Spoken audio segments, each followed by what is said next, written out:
Assalamualaikum warahmatullahi wabarakatuh. Perkenalkan, nama saya Nova Ulumia, nomor induk mahasiswa 202656662036, prodi D3 TLM. Di sini saya akan menjelaskan esai saya yang berjudul Dampak COVID-19 terhadap aspek pendidikan di Indonesia. Saya mengambil judul ini karena semenjak adanya dampak COVID-19 ini, pendidikan di Indonesia telah mengalami perubahan. Pembelajaran yang awalnya dilakukan secara tatap muka akhirnya dilaksanakan secara daring. Telah diketahui pada 31 Desember 2019, dunia telah dikejutkan dengan kejadian baru yang ada di kota Wuhan, Provinsi Hubei, Cina. Telah dilaporkan terdapat penyakit pneumonia yang penyebabnya tidak diketahui. Menurut pihak berwenang, beberapa pasien adalah pedagang yang beroperasi di pasar ikan Huanan. Penyakit ini diketahui disebabkan oleh infeksi coronavirus. Bermula dari kasus pertama di Wuhan, setiap hari di Cina terjadi peningkatan COVID-19 dan kemudian menyebar ke seluruh dunia. Oleh karena itu, WHO resmi mengumumkan bahwa wabah COVID-19 ini sebagai pandemi global. Pada tanggal 2 Maret 2020, Indonesia pertama kali mengonfirmasi adanya kasus COVID-19. Presiden Joko Widodo mengumumkan ada 2 orang Indonesia positif terjangkit virus corona, yakni perempuan berusia 31 tahun dan ibu berusia 64 tahun. Kasus pertama ini diduga berawal dari perempuan tersebut bertemu dengan WN Jepang yang masuk ke wilayah Indonesia. Peningkatan jumlah kasus corona terjadi dalam waktu singkat dan membutuhkan penanganan segera. Virus corona dapat dengan mudah menyebar dan menginfeksi siapapun tanpa pandang usia.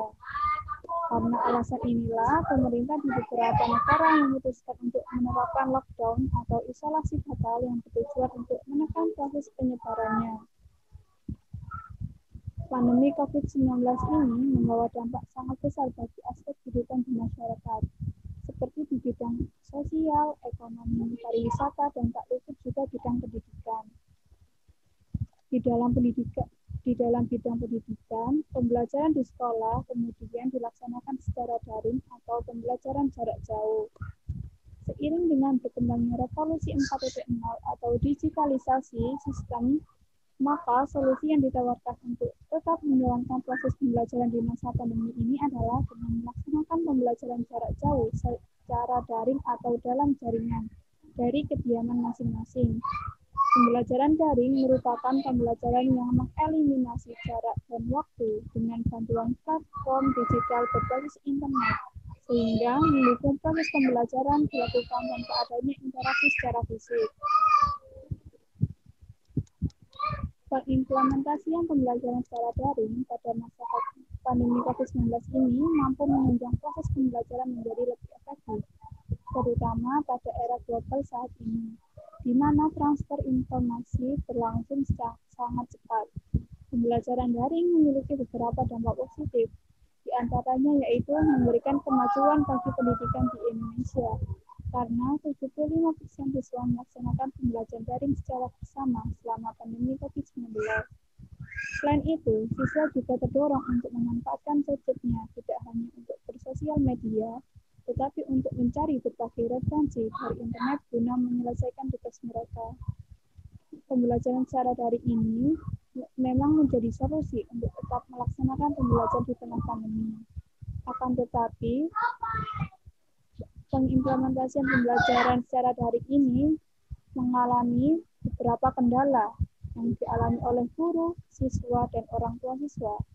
Sebagian besar guru menyatakan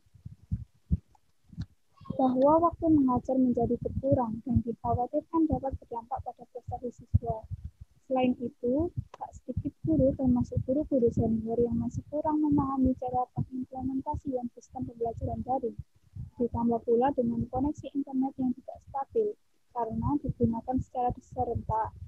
Kendala lainnya adalah pada saat memanfaatkan salah satu platform digital seperti Zoom untuk melakukan pertemuan. Dalam hal ini, tidak semua siswa mampu mengakses dan turut serta dalam pertemuan tersebut. Alasannya adalah pada jam tersebut orang tua sedang bekerja di luar dan ada pula yang belum melek teknologi. Kendala lain juga dialami oleh orang tua siswa, yaitu tidak semua orang tua siswa memiliki gadget atau komputer yang terhubung ke internet. Ditambah lagi dengan adanya pembengkakan alokasi dana guna memenuhi kebutuhan kuota internet agar pembelajaran daring berlangsung tanpa hambatan.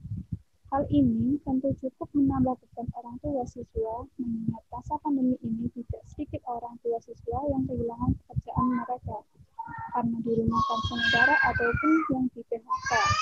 Selain itu, beberapa orang tua siswa juga kurang terbiasa mendampingi siswa saat belajar di rumah guna mendukung pelajaran tersebut. Itulah beberapa dampak yang ada di esai saya. Terima kasih. Wassalamualaikum warahmatullahi wabarakatuh.